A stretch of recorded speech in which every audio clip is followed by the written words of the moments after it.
It was a long road for me. Like I said, I had to lose my mind in order to find my soul.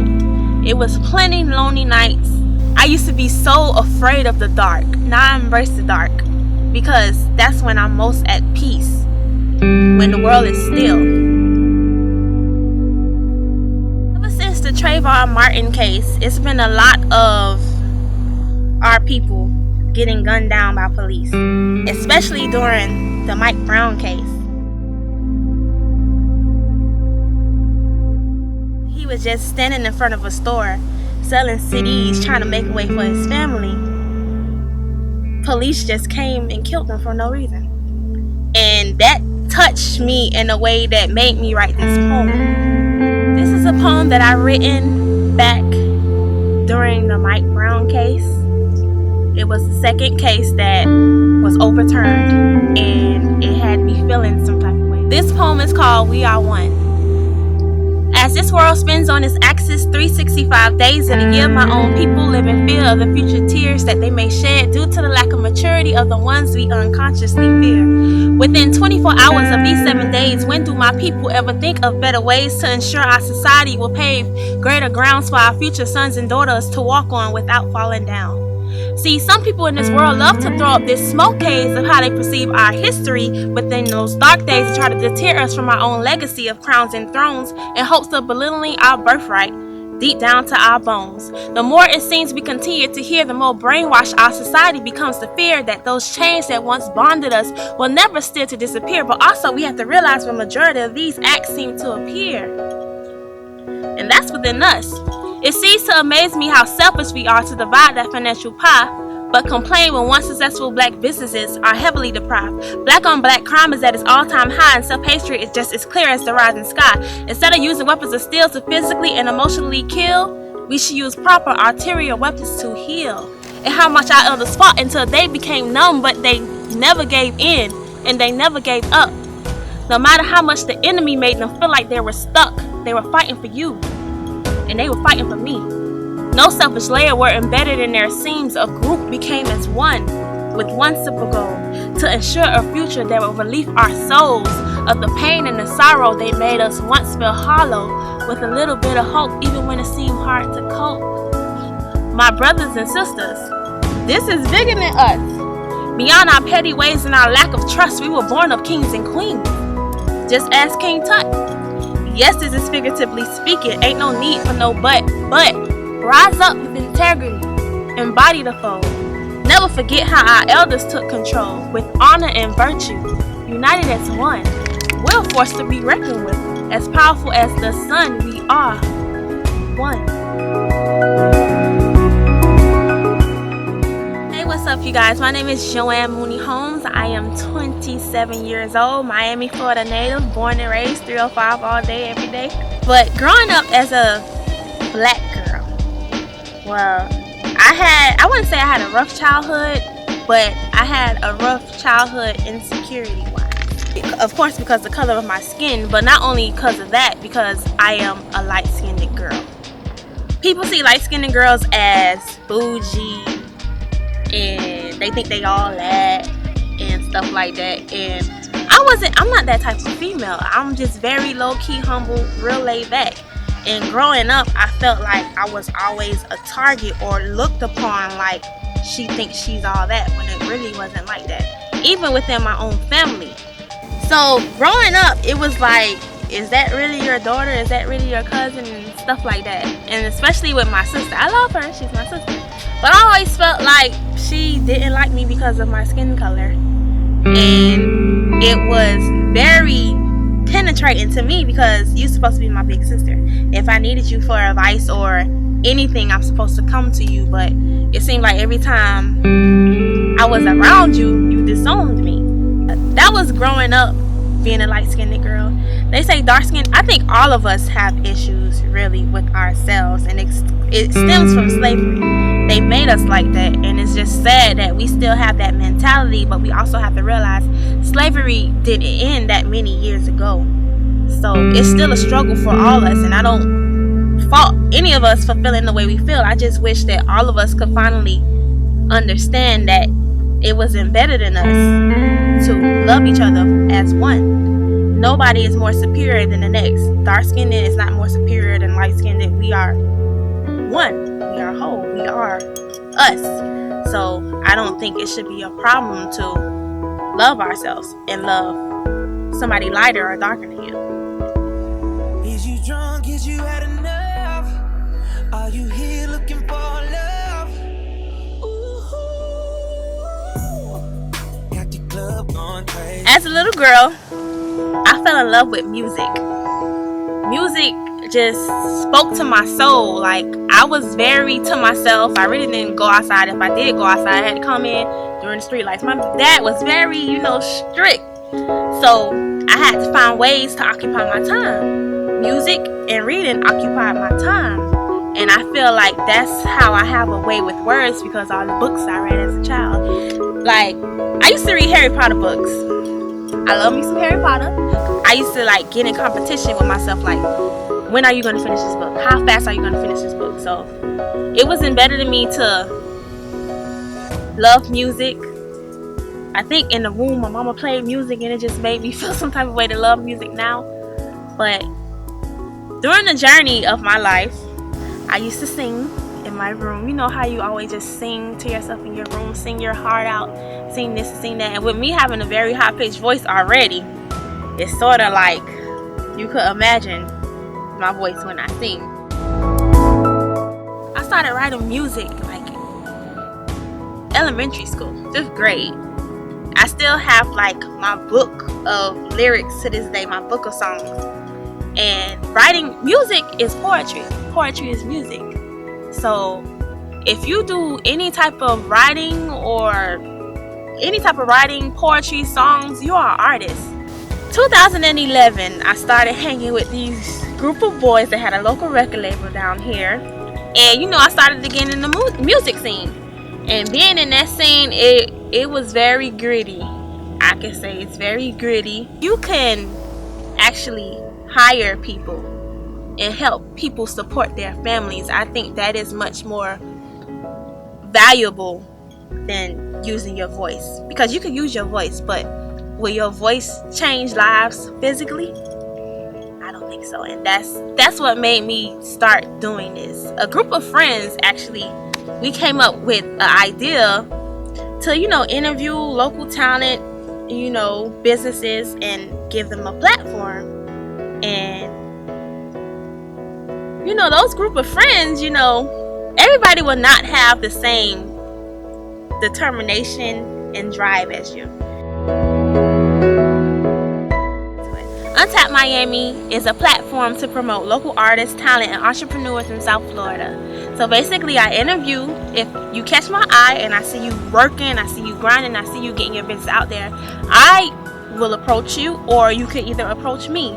And I like to interview individuals and let South Florida, and not only South Florida, but the world, know who these people are, because there's a lot of gems and diamonds out here. It's a lot of people with talent, but they don't have the drive, or they feel like nobody is going to hear them, and it's not right, because people without talent is out here getting recognition that I really don't think that needs to be seen, because it's not true talent. Yeah, you could put on a show for people, but is it your passion? Does that make you wake up? Started Untapped Miami. It was a group of us, and everybody wanted to be the boss, the CEO, the executive, the executive officer. And I'm like, okay, if you want to be the boss, you got to put in the boss work. Because I was doing all the work. It came to the point where they felt like they couldn't take the work, or they couldn't take the heat. They wanted to be behind the scenes. But starting a company, you can't be behind the scenes. You got to be out there on the street getting it. You cannot be chill, laid back. And especially if you're building it together. If you're building anything, you got to get your feet dirty. Your face is going to be dirty.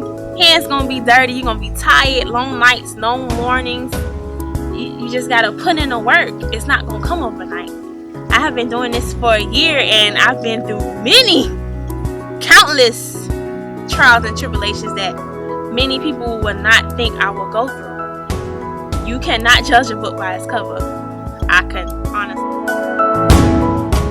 First person is Oprah Winfrey. Second person is Michelle Obama.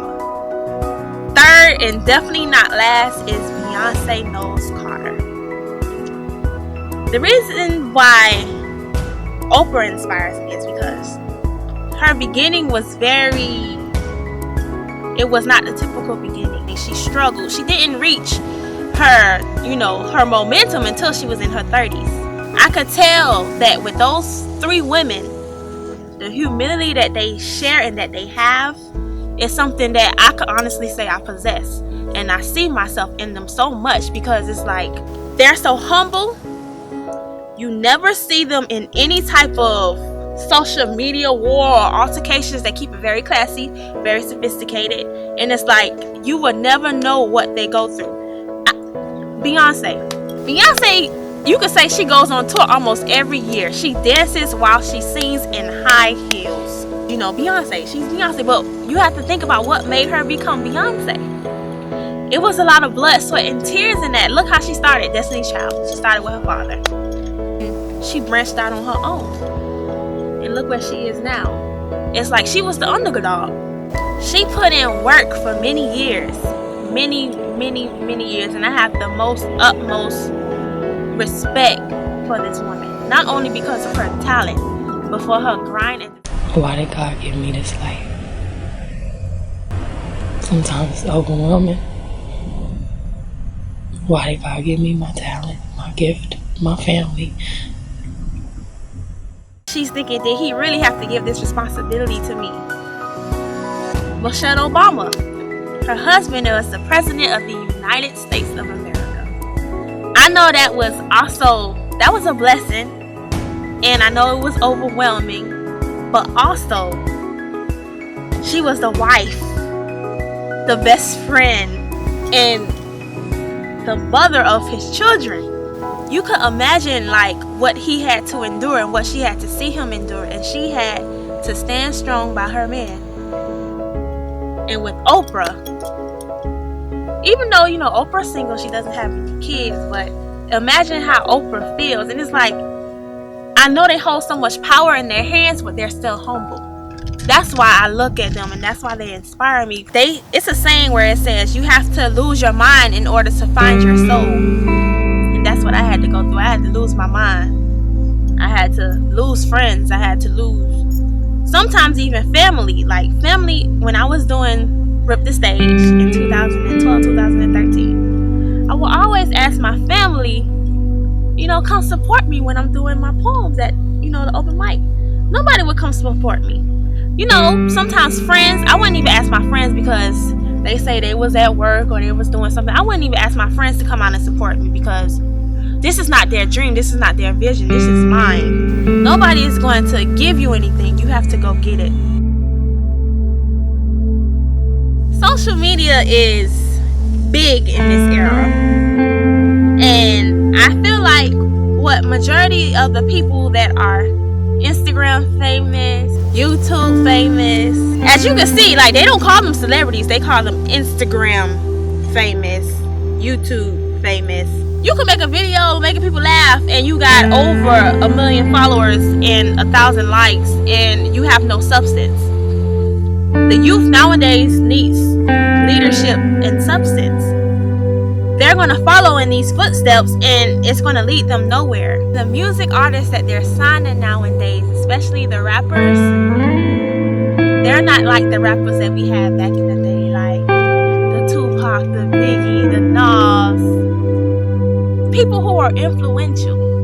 Thank God for J. Cole and Kendrick Lamar. But I feel like a lot of record labels nowadays are signing artists who don't have no substance. And it's like they're speaking to our youth. And the youth is going by this. It's young men out here now that's like, I can't get out here because I don't rap like a Young Thug. I don't rap like a little Uzi. We don't have no rappers with substance. It's like everything that's coming out now is bullshit. I applaud Netflix because they're showing a lot of positive African American movies like 13, and they have the Netflix original Barry speaking on the life of Barack Obama, and it's like we also have Hidden Figures, and then the movie Fences. We have movies now, and we have people now who are trying to show us what we need to see. I love, me, a little bit of drama, love it hip hop, I love it dearly, but that's not what we need to look at. It's girls out here 13, 14 years old, just like they're 21, 22, sometimes 40.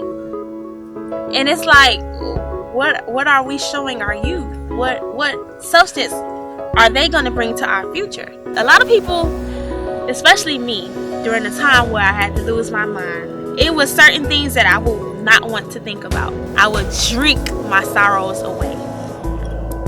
Hennessy, vodka.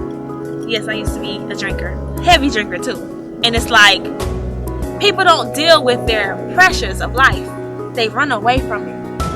And if we don't face our fears and our demons, we're never going to grow. You're never going to reach your full potential if you're running away from your growth. You have to stick to learning yourself. It's also a book. It's a book called The Rhythm of Life. I would like you guys to Google that because it's a good book. It tells you the best version of yourself. While he was in the mental institution is where he had the most peace. It's weird because when you're out day to day, you're grinding, you're trying to make ends meet. He was running away from his situations. And we as a whole need to stop running and start doing something about it. Because we're never going to elevate if we stay in one place, if we dwell on our hurt, if we dwell on our pain. We will never get where we need to go. So sometimes you need to walk up to fear, and sometimes you need to learn the names of your demons so you can overcome them. Once you learn something, you learn it. You don't have to face it again. So sometimes we just have to go through what we have to go through to get where we have to go.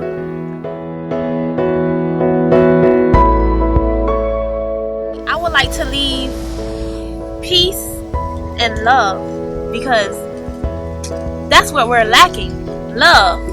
Everybody's looking for love in all the wrong places. And if I could impact somebody by, say, Untapped Miami, I show my love by reaching out to a person that I see needs, promotion, marketing. I reach out to them and I say, look, I see your talent, I see your goals. Or vice versa, if they come to me, let me help you, let your voice be heard. It's just a lot going on, especially with who's in office now. It's going to be a lot. It's going to be a lot of, it's not only a physical war, it's a spiritual war. You have to be at peace within yourself to give peace, to let somebody feel the peace from you. And one of my favorite quotes, my first favorite quote is, I am my own brand. Whatever you start, finish it. Be determined and willed into creating whatever you want to create, and do it with passion. Because if it's not with passion, it's not going to go anywhere. Start to be born, there is one thing that must happen. A gaseous nubia must collapse. So collapse. Crumble. This is not your destruction. This is your birth. I read this about 4 years ago. And I was just going through a lot. I felt like I wasn't winning for nothing. And then I realized, like I said before, I had to lose my mind in order to find my soul. So once I lost my mind, it was on go since then. And the universe for putting this in my heart and giving me the determination and the will to do this, no matter what I go through. There's always going to be ups and downs, trials and tribulations in your life. You're never going to be ready to follow your dreams. But if you keep contemplating and keep saying, okay, I'm going to wait till this happen, or I'm going to wait till that happen, you're never going to do it. So do it within your chaos. Because when you're going through your chaos, there's no way but up. So continue to do what you want to do in your life, and do it with passion, or don't do it at all. This is Joann MOONIE Holmes. Not only am I the founder and CEO of Untapped Miami, but I can consider myself an artist. And this is The Great 28. Untapped.